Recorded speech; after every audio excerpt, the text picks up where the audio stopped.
There is a land that lies at the western tip of Europe, caught between the North Sea and the Mediterranean, facing the Atlantic Ocean. Here, a landscape of gentle foothills. There, Europe's highest summits that defy the ravages of time. France is this picture postcard country that seems unchanging. But behind the postcard image, another reality emerges in these early years of the 21st century. The country is fully connected to the rest of the world and pulsates to the rhythm of our global challenges.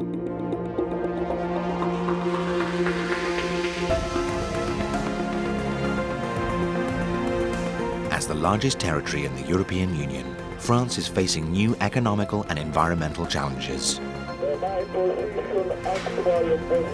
We will be seeing a new France unfolding before our eyes. City life is changing pace, with new types of mobility. New energy challenges are to be met. Agriculture is undergoing profound changes. There are new ways of inhabiting the land and managing its resources. Let us take 24 hours, from sunrise to sunset, to discover the many facets of the country and the daily lives of those who make it function. Our journey through France begins in the middle of the night. Seen from on high, Paris shines with 1 million lights. 20% of the population of France lives there, 12 million people.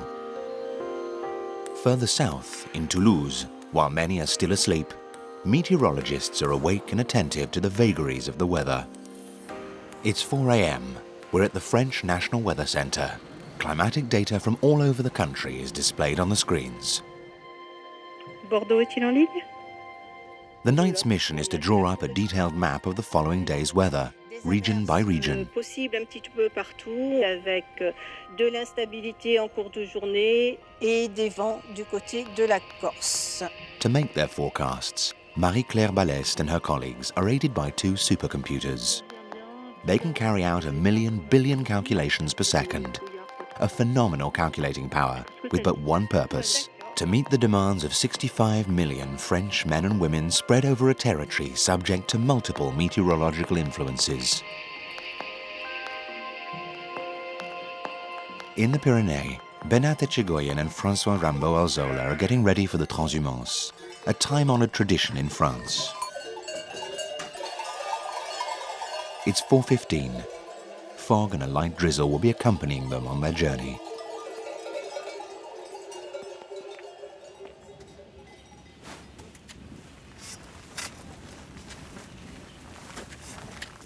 "4:30 a.m. The temperature is -10.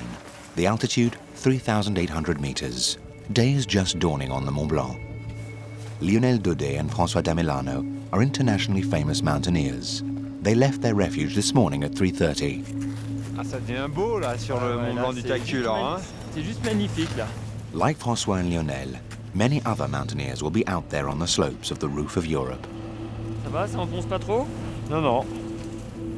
C'est pas mal là, il y a quand même... on voit qu'il a quand même bien neigé, mais... Oh, bah, il y a quand même 25 de... Ouais, c'est ça à peu près, ouais. 5:55. While traditional France is already up and about its business, technological France is stretching and yawning, ready to tackle the daily race for performance against international competition. And its first requirement? Energy. Donc ce serait pour passer Monténard à 70, ça, s'il te plaît. Et on va mettre Grand Maison à 620, JN1, s'il te plaît. Merci, salut. François Poirier and his team have their eyes peeled, watching the blinking lights of French electricity. Nuclear, thermal, hydroelectric, wind and solar. Oui, c'est assez valorisant de savoir qu'on est aux commandes d'un système qui permet à la France d'être alimentée correctement en énergie électrique. Their job is to supply electricity to an entire country just starting its working day. The trick is to maintain a balance between supply and demand all across the country. Every day, François and his German, Italian and Spanish colleagues exchange hundreds of megawatts in real time. Je te propose de prendre de l'énergie aux frontières, Ouais. donc principalement sur la frontière allemande. Yes, Gabriel is from RT Paris. It for activate your offer Tristan 1, transfer Germany to France, and your price 58 euros. Thank you, bye. Depending on the time of day, the interconnections in the European electricity network make it possible to buy electricity cheaper than that currently being produced by the national system. One of France's biggest energy partners is Germany. Prices fluctuate and strategies change hour by hour between the two countries as the agents anticipate supply and demand. A great deal is at stake. It's their job to make it possible for the people of France and Europe to go about their daily lives without having to worry about their power supply, especially outages. In the space of a few hours, the whole country is up and running. Public transport, offices, shops, schools, factories and services. Urban France teems with intense activity, but to a complex rhythm. Every morning, 90,000 lorries converge on the capital, most of them supplying the French people with an essential requirement, their daily sustenance. Their convergence point is a veritable city within a city to the south of Paris, Rungis International Market. As the country has opened up to global commerce, half of the food eaten by the French comes from all over the world.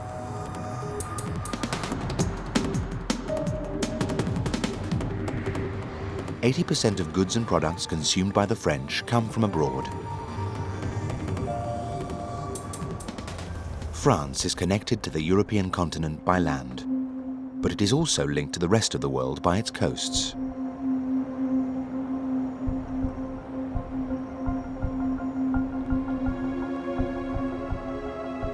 It is now 7:15 a.m., low tide on the coast of Brittany. Between 1976 and 1980, this coastline suffered 4 oil spills, so the hundreds of ships which pass the French coast every day are under close surveillance, 24/7.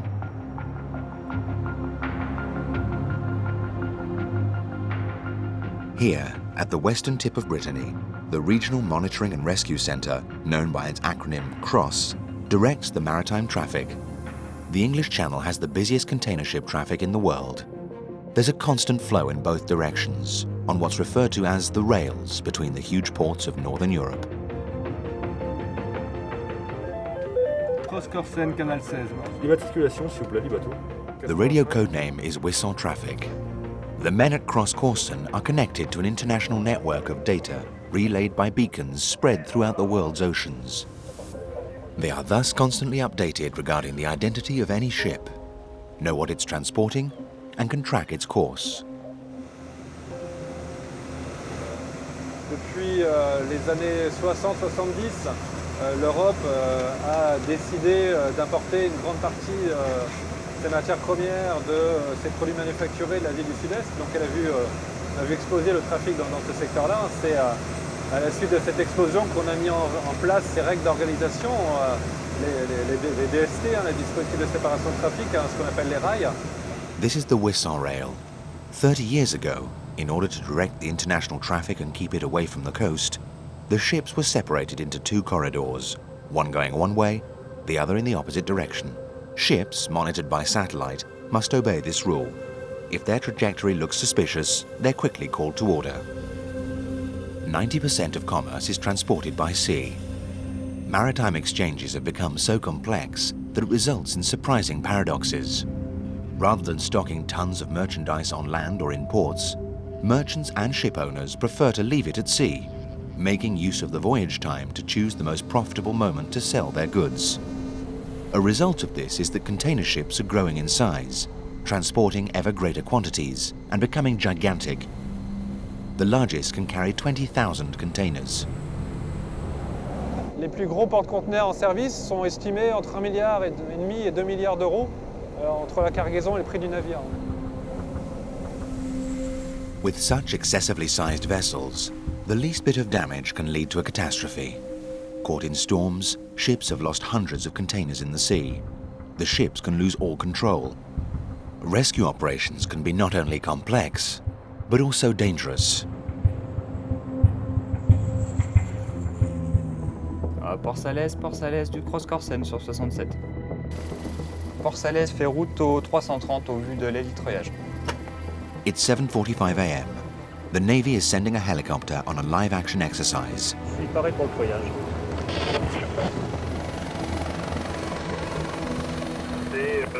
Donc je prends une position un peu plus nord-ouest pour la prochaine facette.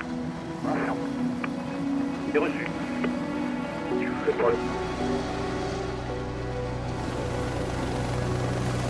Over the last 30 years, there have been 20,000 interventions at sea. That's a lot of lives saved and oil slicks avoided. On dry land, it is now 8 a.m. France is running at full throttle, and it's around the major urban centres that the activity is the most intense. Whether you live in the city centre or on the outskirts, it'll take you on average half an hour to reach your place of work, and for 20% of the French, it takes over an hour. Over the last 20 years, the amount of time it takes the average French person to get to work every day has increased by 7 minutes. The French are living further and further from the city centres. Urban zones are sprawling. The phenomenon is called peri-urbanisation. The main region concerned is the Greater Paris area, the Île-de-France. We check for this at 3. Take out to 55. To visualise this phenomenon of dispersive urban growth, Christophe Terrier, a mobility expert, has taken to the skies over Marne-la-Vallée, an excellent example of this type of territory transformation, some 30 kilometers from Paris. C'est impressionnant quand on voit en avion parce qu'on voit bien qu'ici c'est la campagne. Normalement c'est la campagne. Et en fait c'est construit partout. Et bon, ici c'est Paris. Paris a débordé. On a un peu l'impression qu'il y a une course de vitesse, qu'on est en train de prévoir vraiment un gel des terres agricoles, une sacralisation des terres agricoles. Et les promoteurs doivent le savoir et eux font la course pour au contraire manger tout de suite tout ce qu'ils peuvent comme terre agricole pour construire le plus vite possible. C'est vraiment très impressionnant de voir ça. Let us look at how the map of France has changed over the last 30 years. Between 1982 and 2011, France's population increased by 9.5 million, with 20% in the Greater Paris region and 30% in the regions around the 13 main provincial cities.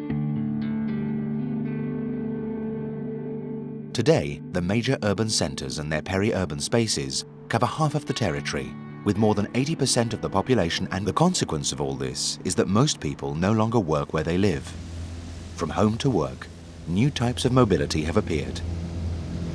La règle il y a 30 ans, c'était madame était à la maison, et la règle dominante maintenant, c'est tout le monde travaille. Et chacun de son côté. Et chacun avec son rythme en changeant d'entreprise. Et les enfants vont à l'école, au lycée, etc.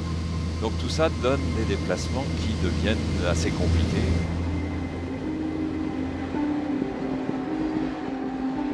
The gap is growing between those who live in the centre of town and those who live in the peri-urban space. For the latter, the distance to zones of activity and commerce is growing every year, 30% in 20 years.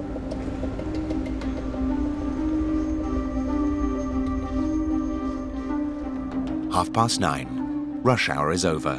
We're in Lille, where this peri-urbanisation phenomenon provides a sort of living laboratory for Luc Wadinsky, a geographer specialising in urban innovation and mobility.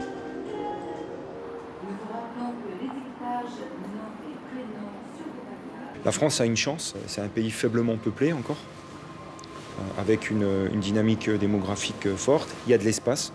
Les géographes disent toujours la richesse, c'est l'espace. Donc comme il y a de l'espace, pendant des années, on a été un petit peu des prédateurs vis-à-vis de cet espace. On ne l'a pas économisé. In 30 years, the time of just one generation, the march of urbanisation has become one of metropolization. The greatest cities in France, Toulouse, Marseille, Bordeaux, Brest, Lyon, Strasbourg, in all, 13 major metropolises, plus Paris, have changed the map of the country, completely overrunning the geographical imprint which had existed for decades. La métropolisation, c'est l'installation de villes connectées aux réseaux internationaux, mais des villes qui ont un impact sur le territoire et qui organisent des pulsations, disons, d'une heure à partir de leur centre. Donc les populations viennent au centre en journée, elles repartent.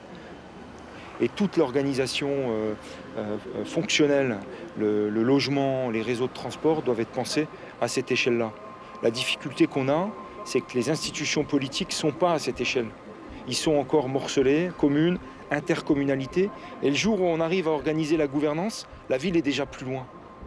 Cette métropolisation, elle a un coût social, environnemental et économique. La France est en partie défigurée.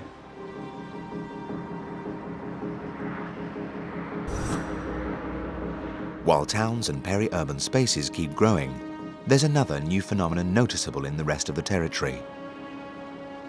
Over the last 5 years, over 1.5 million people have left the cities to move back to rural zones, mainly in the southern half of the country. These country areas, for a long while deserted, are the focus of a new dynamic which combines a back-to-nature ethos with economic development. Those moving back to the country in this way believe in the small circuit economy, a new way of producing and consuming.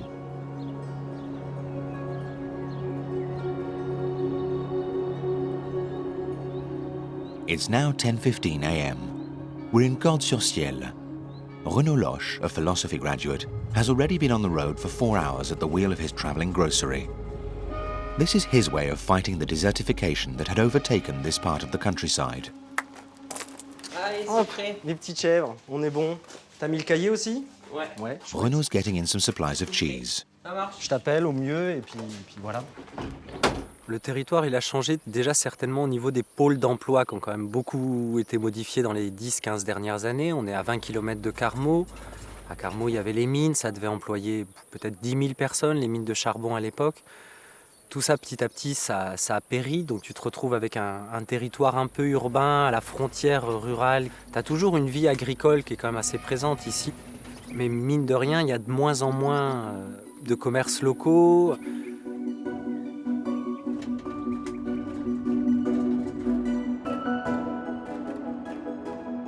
Renaud does his rounds twice a week. He makes as many stops for his suppliers as he does for his customers. Gordes-sur-Ciel, 964 inhabitants.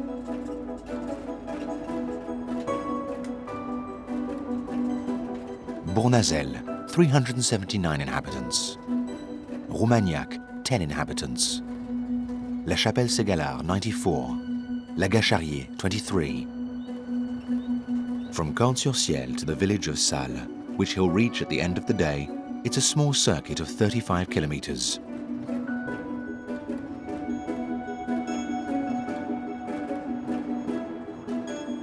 Last year, Renaud bought 45,000 euros worth of produce, 35,000 euros worth of which came from within a radius of 20 kilometers. Sur ces 35 000 euros, je suis sûr qu'il y en a 30 000 qui ne seraient jamais arrivés aux producteurs s'ils n'étaient pas passés par l'épicerie ambulante. Mais quand tu passes le lundi, mardi, mercredi, ça permet à ces gens d'avoir des produits frais qui ne vont pas nécessairement avoir à garder dans les frigos, de ne pas avoir à retourner, faire 25 km, aller-retour 50 bornes pour aller à une grande surface. Renaud is reviving traditional values that have all but disappeared. Proximity between producer and consumer in a territory undergoing profound changes. Quand tu as conscience du repas que tu prends, il te nourrit mieux, mais quand tu as conscience qu'il est produit localement, à mon avis, tu fais plus attention à ton environnement parce que tu sais que c'est lui qui va te nourrir. Alors c'est des petits gestes, je suis pas Zorro, je peux pas changer le monde, mais on fait ça à sa hauteur, à son niveau. 10:30. Urban France is running at full throttle, as is agricultural France. There are something like 1 million farmers working just over half of the national territory. They are Europe's main producers of cereals, wine, milk, sugar. How do they manage to work an ever-shrinking portion of the territory? Near the village of Villeneuve-Saint-Nicolas, just south of Chartres, this harvester has been in operation since 4 a.m. At the controls is Yves Gauthier, an agricultural engineer, the 4th generation to work on the family farm. In 2001, he took out a loan from the bank with which to modernize his parents' farm. In another 10 years, he should have paid it all back. C'est toujours très stressant de récolter des cultures comme ça, quand elles sont très à plat, parce que ça demande une attention assez importante et on a toujours la crainte de casser quelque chose, notamment un caillou. Yves works 200 hectares distributed around his farm and village. 200 hectares means 3 weeks of non-stop work to harvest everything. 3 tons of peas and 8 or 9 of wheat. A harvest of 12 tons in all, and yet Yves has noticed a drop in the yield of his land. Mon sentiment, c'est en gros depuis les années 2000, on arrive un petit peu à la fin de cette ère de ce qu'on appelle de la chimie verte. On voit bien l'évolution des rendements qui plafonnent. Aujourd'hui, j'ai l'impression qu'on a des sols qui sont un petit peu à bout. As well as the impoverishment of the soil, there's another problem, which really gives Yves a headache. The fluctuation in market prices. Between October, when he sows his wheat, and July, when he harvests it, the sale price can change by as much as 100%. Avant, plus on produisait, plus on gagnait notre vie. Aujourd'hui, le prix du blé, depuis 2008, depuis, j'ai envie de dire, ce qu'on appelle un peu la financiarisation des marchés agricoles, on a une volatilité de prix qui est importante et que je dois gérer. J'ai l'impression qu'on ait pu mettre vraiment de ces cours de céréales qui sont un petit peu artificiels. In the past, volumes and prices were regulated by the Common Agricultural Policy. But now it's left to the markets to dictate the prices, and Yves has to keep a constant eye on the fluctuations.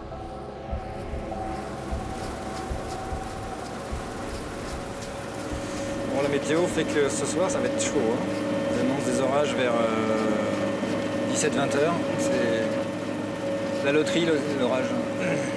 Par contre, j'ai regardé les cours, là, c'est plutôt bonne nouvelle, ça a remonté. On peut le sourire. As a precaution, Yves sold 40% of his wheat before even harvesting it. That was 3 months ago. The price at the time seemed satisfactory. Agricultural France in the 21st century is not only made up of hundreds of hectares dependent on stock market fluctuations. Appellation d'origine contrôlée labeling reflects a demand by consumers for better quality products. These same consumers are also increasingly attentive to organic farming labels. Only a few years ago, France was lagging behind its European neighbours in this domain. It's now catching up fast. Let's have a look at the organic agriculture map of France.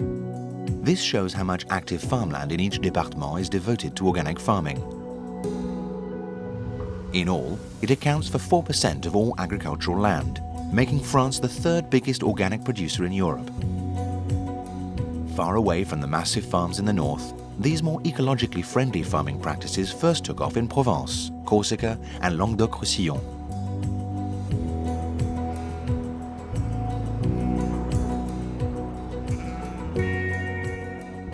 It's 11 o'clock in Montolieu, to the north of Carcassonne. Émile Potou is one of those farmers who made the choice to go organic. He works 6 hectares of fields and natural meadows and half a hectare of greenhouses. On va ramasser les aubergines, les grosses.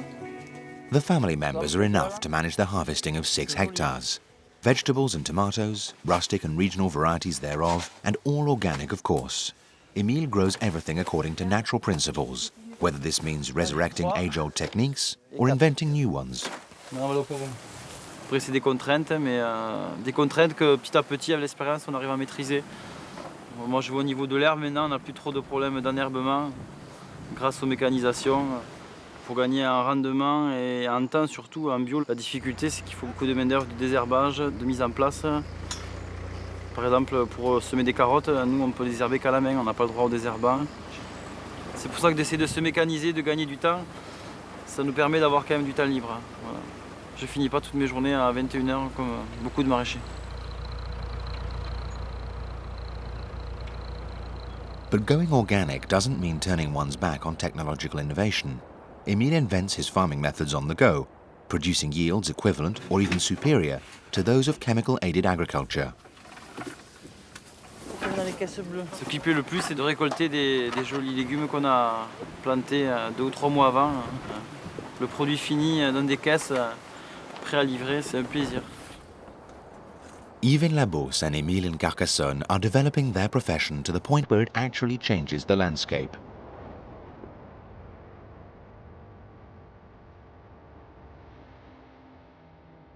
This same phenomenon can be seen in another domain very dear to France, that of wine. France is blessed with wine-producing land of international renown. 800,000 hectares in all, offering so many different origines, coteaux and appellations contrôlées that it would be impossible to count them all. These surfaces have not changed much over the centuries, with the region's appellations rivaling each other for quality. The Languedoc-Roussillon was for a long time one of the lesser-rated terroirs. So for several years now, some stubborn wine producers have been working hard to improve the reputation of their appellation. One such producer is fighting his battle in Asper, north of Sommières in the department of the Gard. Dominique Granier is a descendant of the family which planted the first white wine grapes in the region.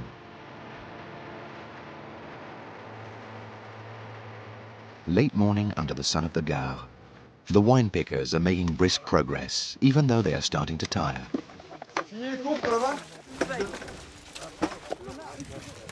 On a la chance d'avoir un raisin qui est sain. On l'a trié un peu quand même parce qu'il a pris 200 mm sur la figure. C'est bien, on le ramasse au bon moment. On tient le bon bout là. Un grenache qui fait plus de 14 degrés. Enfin, on va le tester tout à l'heure. Around the middle of the 20th century, the Languedoc's wine growers abandoned the slopes in favour of the plains, which produced wine of inferior quality, but in more profitable quantity. Over the last 20 years, Dominique has been reversing the process, replanting on the slopes in order to produce better wine. The sunshine is stronger and the soil has greater character, but the slopes are less easily accessible and it entails a lot of hard work. On dit en principe, c'est le con qui reste à la propriété, mais bon, je sais pas. Non, je crois pas. Mais bon, ça fait 28 ans que j'y suis et je me régale, donc nous sommes devant un problème, un paradoxe. On a des terres, on a de l'eau et on n'a plus de paysans pour les cultiver. Parce que, comme dit l'autre, ça paye plus. The Languedoc region is undergoing strong demographic growth. So just like everywhere else in France, urbanization is gradually encroaching on ancient agricultural land. On a grignoté 3 fois plus de terres agricoles en Languedoc-Roussillon qu'en Allemagne. En Allemagne, quand on fait un supermarché, l'État demande où c'est que vous faites votre parking. Vous le faites dessus ou dessous. Ici, quand on fait un supermarché, on le fait à côté. Donc on prend 2 fois plus de place. But it's not just urbanization that's eating away at the farmland. There are also the farms that have been abandoned for being insufficiently productive. And in such places, the forest has been making a comeback on the landscape. Whatever the French might think, their forests are spreading all over the country, taking back possession of vacant land. Here's a map of how forests increased in France between 1908 and 2000, showing the increased percentage of the landscape taken over by woodland. Overexploited during the Renaissance and almost all gone after the French Revolution, the surface area has increased twofold over the last 2 centuries, partly as a result of reforestation efforts during the 20th century. From 7 million hectares in 1850, 15 million hectares of France are now covered in woodland.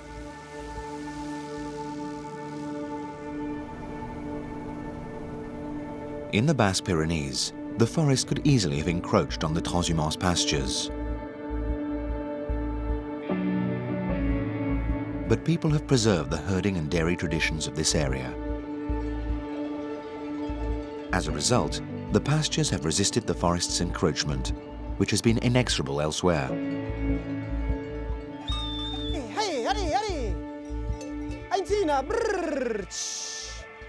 It's lunchtime. François, Benat and their herd have finally emerged from the fog. They've been walking for 7 hours, since leaving the valley bottom at dawn.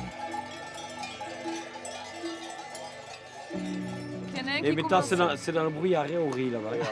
Oui, c'est un mauvais signe. Là. Depuis les années 2000, on va dire, ça reprend. Il y a une demande sûrement aussi commerciale quoi, de fromage d'estive, mais ça reprend, il y a des équipements, il y a des aides pour investir pour l'estive. Quoi.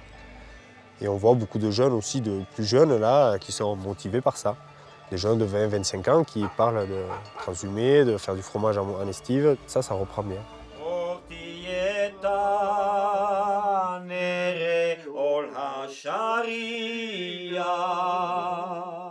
Nulla vestizia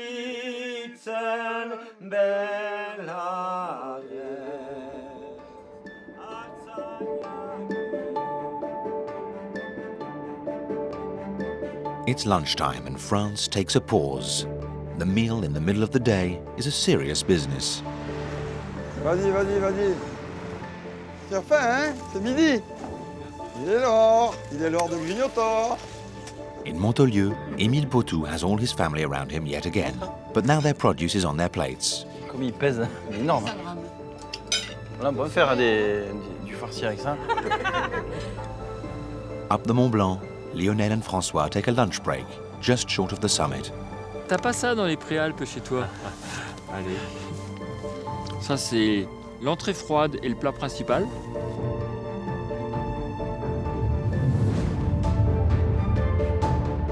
Including lunch and dinner, the average French person spends 2.5 hours sitting down to eat.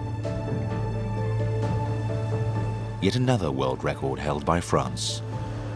But maybe not for much longer. Life is speeding up, and in France, like everywhere else in the world, the rhythm and pace of work are constantly accelerating too.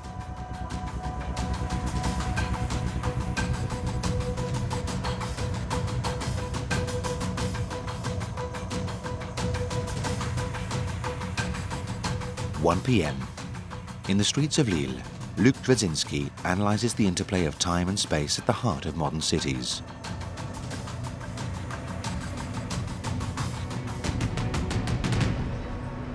Aujourd'hui, qu'est-ce qu'on constate? On est dans des régimes horaires qui sont fortement impactés par le temps en continu de l'économie et des réseaux. Les banques ne s'arrêtent jamais, la finance ne s'arrête pas, Internet ne s'arrête pas. L'information ne s'arrête jamais. Les activités, même la recherche, ça tourne 24 heures sur 24. On est passé d'une ville organisée par le soleil à une ville organisée par les cloches de l'église, une ville organisée par la sirène de l'usine, une ville fordiste ou fordienne si vous voulez, à une ville aujourd'hui organisée par le temps pivot du téléphone portable. The indispensable object of the 21st century, the mobile phone has blurred the frontier between private life and work, between personal and public space. No more lunch breaks. No one has time to stop, observe or think. You have to keep talking, geolocating yourself and exchanging information. It's 1 p.m. in Lille.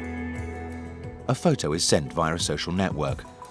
The data travels through the network at the same time as a backup is saved in the cloud.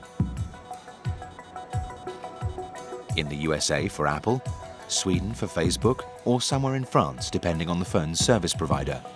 Thousands of kilometers of cabling and optic fiber, hard disks, data centers, and a few milliseconds after 1 p.m., the photo can be seen by the person it's been sent to in the south of France. These new uses of the mobile phone are growing at an extremely fast rate. In France, over 35 million people send text messages. In under 10 years, the number of messages sent has increased tenfold.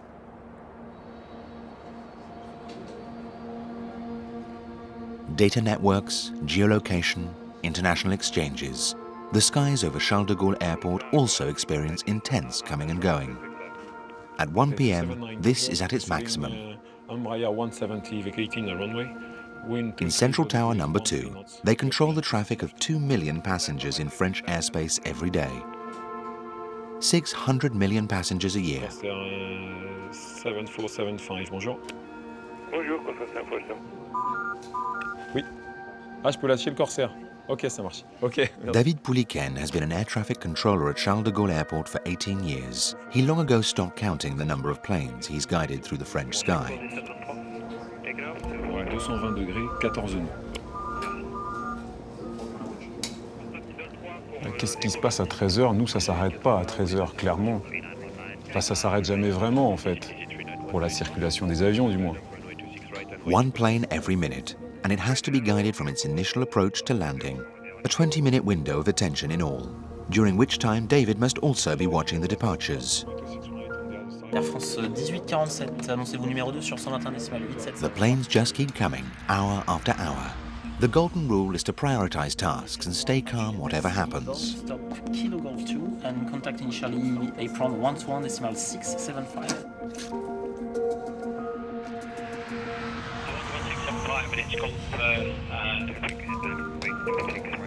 Oui. Ouais, ok. J'attends un petit peu pour décoller mon aéroflotte, du coup, mais ouais, c'est bon. C'est un boulet, hein. L'aéroflotte. Ah ouais. Piste 26 gauche, autorise atterrissage. Les flux ont beaucoup changé, puisqu'il y a 15 ans, il n'y avait pas autant de vols qui allaient vers l'Asie. Évidemment, c'était principalement les États-Unis et l'Afrique pour les vols long courriers. Après, les vols en Europe sont restés à peu près les mêmes. While an increase in the number of holiday flights isn't surprising, most of the traffic is generated by the global economy. The flow is managed on a European level. But what happens if a single grain of sand gets in the cogs of this immense mechanism? Après, il peut y en avoir en effet quelquefois des avions qu'on perd en contact radio. Ça peut arriver, c'est le seul moyen de communication qu'on a avec eux, c'est la radio. Donc la radio ne fonctionne plus, on l'appelle à plusieurs reprises, il y a un problème de piraterie aérienne. On a là à nos dispositions la défense nationale, c'est-à-dire les chasseurs qui pourraient venir intercepter l'avion. The Air Force's National Defence Wing is in charge of keeping the sky over France safe. In the no-fly zones over major cities and sensitive sites, the appearance of any aircraft will provoke an immediate response. It's 1:15 p.m. at Lyon-Montverdun Military Air Base. Captain Stangel and his men are carrying out a live-action intervention exercise. Il vient d'Espagne pour Nîmes. C'est un osprey. Oui, Gary m'en a parlé. Voilà, et puis on ira chercher en Méditerranée. Il y en a deux, ouais. Et on aurait voulu intercepter avec la PO. PO are permanently operational aircraft. The whole of the south of France is under surveillance from Airbase 115 near Orange. Fighter planes are on permanent standby, armed and ready to intervene anywhere in French airspace.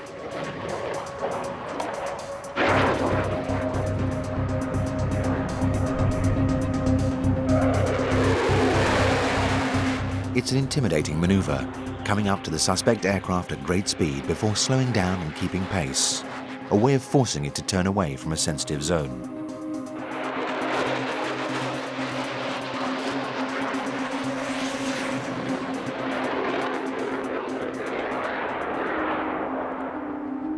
In France, there are many sensitive sites under surveillance, spread all over the territory. Chief among these are the nuclear power stations. It is now 1:30, a time of day which to François and his colleagues is synonymous with a peak in electricity consumption. J'ai décalé d'un quart d'heure. Il y a un Flamanville qui avait pour moi une TPH. Ça aurait pas été bien, quoi. Saint-Alban RAS, Blayais, pas de souci particulier. Nuclear power is the spearhead of French energy production. There are 58 active reactors at present, spread over 19 sites. They never stop and produce 75% of France's electricity, a unique case in the world.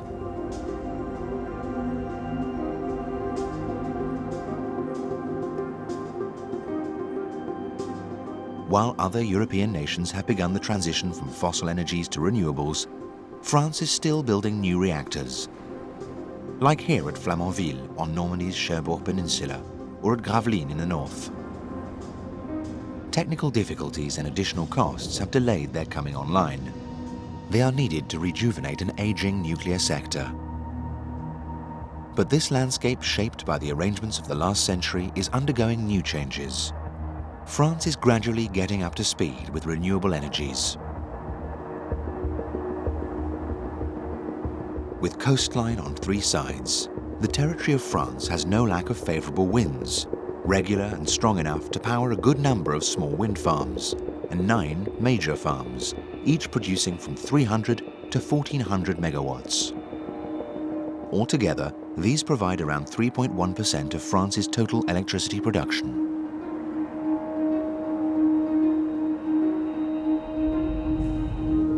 Another source of renewable energy is the sun. In France, the development of solar energy is slightly behind that of wind farms. Even so, with sunshine above the average for North and East Europe, France does have sites with great potential, particularly in the southwest and Mediterranean region. It's currently estimated that solar energy contributes from 1.5 to 2% of national electricity consumption.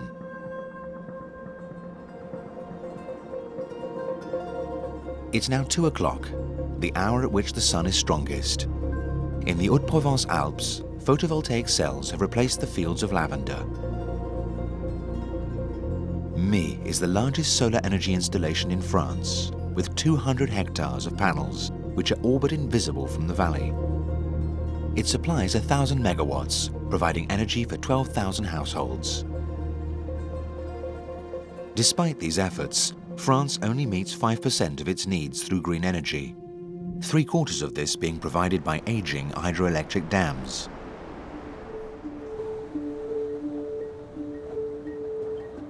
Away from urban zones and farmland, France's natural spaces constitute reserves of biodiversity, places rich in heritage but very attractive to tourists.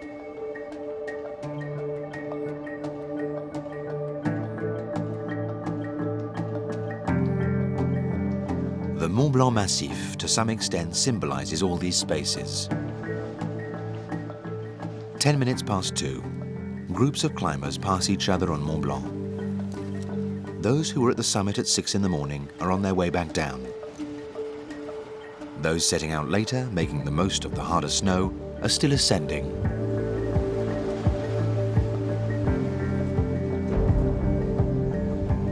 At the Aiguille du Midi, it's rush hour. Here, at an altitude of 3,800 meters, tourists can enjoy the thrill of standing in a glass cage above the void.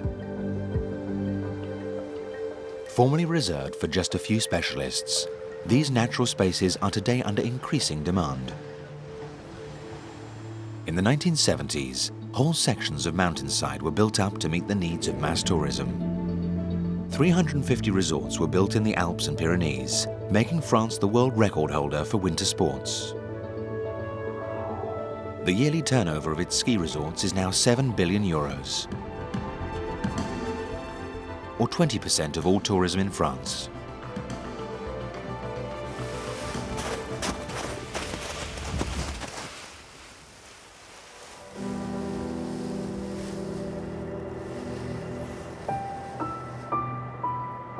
Following a policy of creating protected natural zones, France has multiplied and extended nature reserves and the systems for protecting them.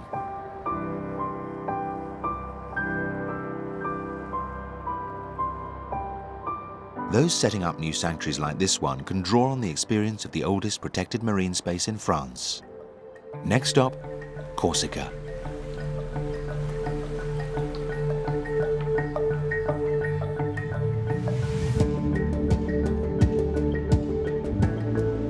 France has protected its coastline using a range of devices: marine parks, sites of communal importance, special protection zones. There's no shortage of procedures along the Atlantic and Mediterranean coastlines. In Corsica, the Scandala Nature Reserve has 30 years of experience of how to manage the marine heritage. And today it's a wonderful reservoir of biodiversity. The Baie de Galleria at 3:15. A team of divers is setting out to the marine reserve.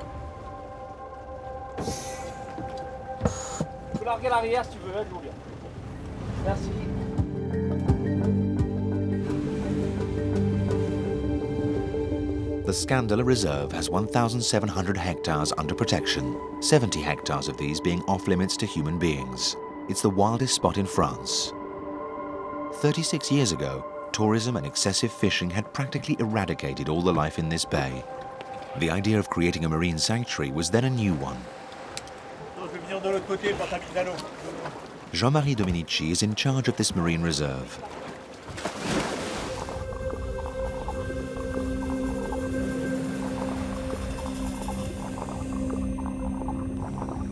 Moi, j'ai commencé à plonger dans l'aire marine protégée de Scandala. Et par la suite, j'ai été amené à plonger hors des réserves. Et j'ai vu que c'était le désert, pratiquement. Dans les aires marines protégées, il y a une richesse incroyable. C'est impensable. Donc c'est un aquarium, ce sont des espèces en grande abondance, pratiquement toutes les espèces, et surtout des poissons de très grande taille, avec une faculté de reproduction supérieure, des dizaines de fois supérieure à des individus tout petits.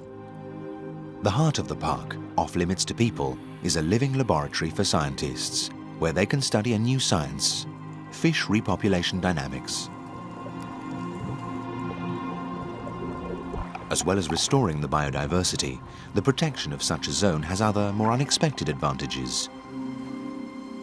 lorsqu'on regarde le chiffre de la retombée du site du patrimoine mondial de l'UNESCO, c'est plus de pratiquement 400 millions d'euros pour la région Corse. Donc c'est pas rien. Si on détruit les atouts environnementaux, c'est le moteur de développement qui va s'enrayer. Et c'est un peu, on détruit la poule aux œufs d'or. The results are clear to see. If the zone had not been protected, by now it would have been deserted by holidaymakers anyway. France is blessed with a great geographic diversity, but there's a negative side to these exceptional landscapes. Tourism is a boon to some, a nuisance to others. Its seasonal pulse felt all over France. It's a delicate balancing act, the country wanting to protect itself while remaining attractive and welcoming. 3:30 in the afternoon at the Lançon motorway tolls in Provence, a bottleneck in both directions for millions of cars in July and August. France comes first in the world rankings as a tourist destination, with 90 million visitors a year from all over the world. In summer, half of Northern Europe passes through France, a quarter of these people staying for a while to tan themselves on its shores. On this map we can see the population increase caused by the arrival of holidaymakers, day by day and by département, during the summer season. The population in some areas can increase tenfold, sometimes even 100-fold. For example, exceptionally fine weather filled Brittany up with 780,000 holidaymakers on the 18th of July. 670,000 enjoyed the beaches at the Languedoc on the 12th of August. This puts great pressure on communities' infrastructures, which the councils have to absorb until the season is over. These seasonal waves of holidaymakers have to a large extent shaped the landscape of much of the country's seaside. It all began in the 1930s, when the smart set started vacationing on the Côte d'Azur.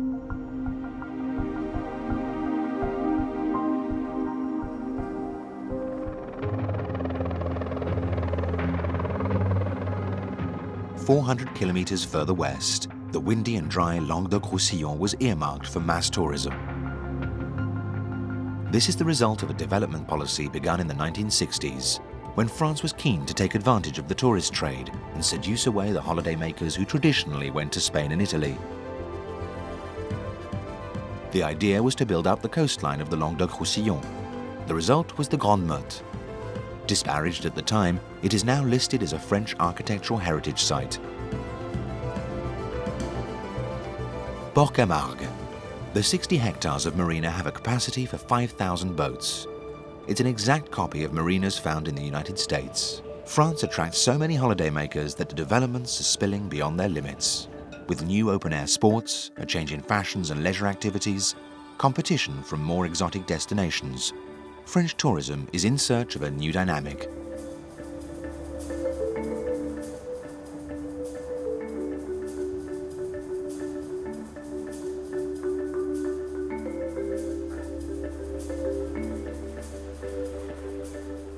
It's 4 in the afternoon at Mimizan Beach. They go to great lengths here to keep the site popular with holidaymakers.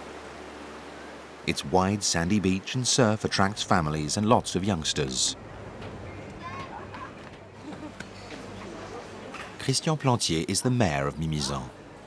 En tant que ville touristique, nous avons à résoudre ce problème de passer d'une ville de 7 000 habitants en hiver à 70 000 habitants à peu près en été. To absorb such an influx of vacationers, there must be an adequate infrastructure, but today's ecological challenges have to be met too. Ça ne s'est pas fait du jour au lendemain. Il est évident que maintenant nous sommes rodés à cet exercice. Il y a des infrastructures qui nous permettent donc de gérer notamment des problèmes de retraitement des eaux usées. The rubbish, tons of it in summer, ends up in a vast recycling factory which is hidden away from sight in the middle of a forest. Burning this solid waste provides 13,000 megawatts, roughly the electricity consumption of 6,000 people. By continually coming up with novel solutions of this kind, France can go on making the most of its tourist sites. 6 o'clock, the end of the working day in France. In the cities, public transport is filling up for people's journeys home. In the Tarn, Renaud stops at the last village on his round. Moi, j'ai quand même tout emmené. Hein. J'ai même quelques nouvelles choses. He's driven 35 kilometers today, delivering local produce to around 80 customers. 7 o'clock. Here, under the 2,000-year-old arches of the Pont du Gard, a major event is getting underway. A night of music and festivities known as Live au Pont, live at the bridge. The sun completes its course through the sky as France pursues its own. With a storm threatening, Yves is in a hurry to finish the harvest. La tension monte là. Euphoric festival goers' dreams of endless nights rise up to the stars. François is back at his post, ready to face new fluctuations. Will he feel in his controls the demands made on the grid by the festivals? It's 10 p.m. One day in France. France at work and France at play, meeting those who plan and those who act. A picture postcard, beautiful and dynamic, which never stops changing. Merci, donc bonsoir à tous et je laisse la parole à Fabrice pour J2.